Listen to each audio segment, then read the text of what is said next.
Step 5, contracts. Okay, this is the unfortunate necessary evil of the music business. You don't pay to get these contracts done, you are going to murder your career down the track, and I can guarantee you that. It is going to really, really hurt you. I'll give you an example. These prices here are all just prices you would call up a law firm, ask them to write you a contract, they would charge you this fee, right?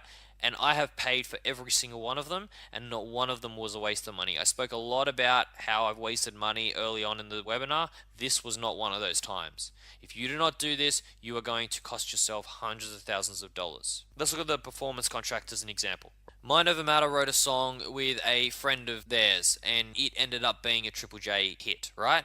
Now, a lot of artists only get one hit in their career, right? It's very important that you have a performance contract in place, because when that hit comes, things are going to get very complicated for you if it's not there, right?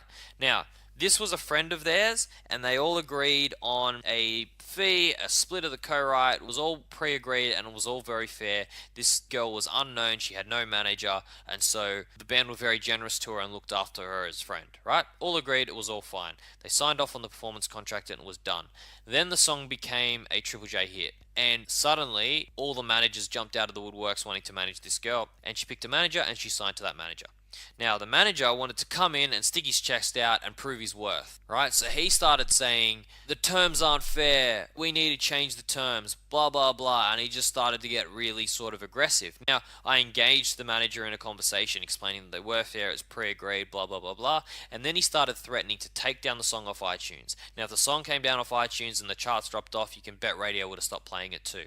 He also threatened to stop a sync. We had a $50,000 sync for a TV ad on the table that were about to close, and he was like, I'm not going to approve that sync unless you change the agreements of the splits and the fee, right? He started to really jeopardize all of this. So you can imagine, if you're a band who's been working for 8 years and you finally get your first radio hit going, and somebody's going to come in and just take over $50,000 with all the radio royalties and sales, nearly $100,000 of income completely off the table, that would have been really traumatic, right? That would have been really shattering.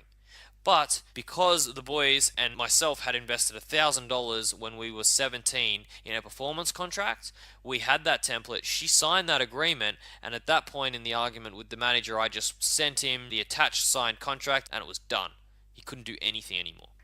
Now, I have a good friend at Media Arts Lawyer who represents me on all of my stuff, and every time I have coffees with him, he's always telling me about some massive sync deal worth hundreds of thousands of dollars which has been stopped, abolished, cancelled because somebody didn't have a performance or co-write agreement in place.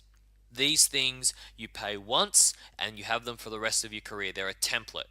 Every time you write a song with somebody, you just change the title of the song, you change the percentages, and then you sign it off and it's done. You can understand that $1,000 is small fry to what will come in the future. If you're serious about your music, it is a very small speck in the ocean. People will spend $2,000 on a film clip that goes nowhere, but won't spend $1,000 protecting their business. Management contracts are $2,000. If you sign with an established manager, the manager will pay for that cost. It won't be on you. You might have to come up with $800 or something to get a lawyer to look over it for you.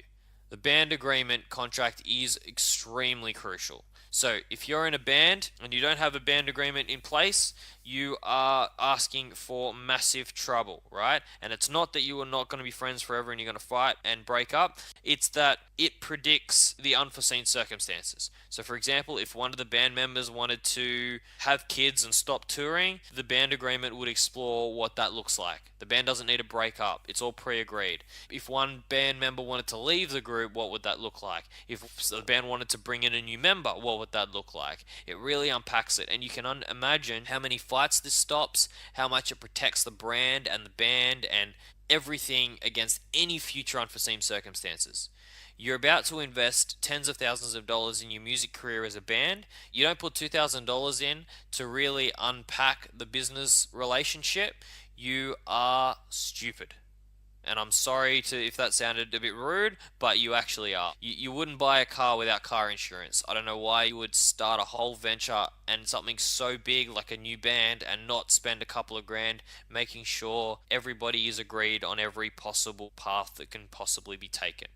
Again, it's a one-off fee and you can appropriate it for your band, and any lawyer will do it for you. Show booking contracts you won't need if you have an agent, but if you don't have an agent and you're booking shows here and there, you'll need a contract like this to send to venues and to bookings and all that sort of stuff. Again, every dollar of this I spend and every dollar of this has paid me back tenfold. You are stupid if you do not do it. Actually, you know what? You're not stupid if you don't do it. You're just not serious about your music. I can't stress how important these things are enough.